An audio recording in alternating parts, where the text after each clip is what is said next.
আপনারা এটি জানেন যে ঢাকা সিলেটে হাইওয়েটির এই অংশটি অত্যন্ত গুরুত্বপূর্ণ। এই কারণে আমরা এর আগেও বহুবার উচ্ছেদ করেছিলাম, বাট আবার একটি নির্দিষ্ট সময় পরে যারা খুচরো পাইকারি ব্যবসায়ী রয়েছেন তারা হকাররা বিশেষ করে এখানে বসে যান। তো এবারে আমরা এলাকাবাসীকে সাথে নিয়ে বিশেষ করে এখানে যারা মার্কেট ব্যবসায়ী রয়েছেন, সমিতি রয়েছেন এবং একই সাথে পলিটিশিয়ান যারা রয়েছেন তাদের সবার সহযোগিতা নিয়ে আমরা এবার পার্মানেন্ট সলিউশনের দিকে গিয়েছি। আমাদের যে পুরাতন কাঁচা বাজারটি রয়েছে সেটি আমরা ওপেন করে দিচ্ছি।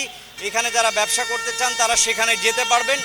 একই সাথে আমরা 20 জন আনসার নিয়োগ করেছি এবং 30 জন পেইড ভলেন্টিয়ার আমরা এখানে নিয়োগ করেছি। টোটাল 50 জন এখানে সার্বক্ষণিক দায়িত্ব পালন করবে এবং এতদিন আমরা কাউকেই কখনো জেল দেই নেই, জরিমানা করি না এইভাবে, যেহেতু এখানে অনেক ক্ষুদ্র হকাররা এখানে ব্যবসা করেন। আজকে আমরা 11 জনকে অ্যারেস্ট করেছি, আমরা সবাইকে জেলে প্রেরণ করছি এবং আরও যারা ইন ফিউচারে বসার চেষ্টা করবেন আমরা নো মার্সি এবার, কারণ এটাকে পার্মানেন্টলি এটি আমাদের পার্লামেন্টেও এটি নিয়ে আলোচনা হয়েছে যে ঢাকার এবং সিলেটের আমাদের যে সংযোগ সড়ক এটি একমাত্র সড়ক, কারণ প্রায় সিলেটের 23টি জেলার মানুষ এখান দিয়ে যাতায়াত করে। তো যে কারণে এই অংশটুকুকে আমরা সম্পূর্ণভাবে ক্লিয়ার রাখতে চাই।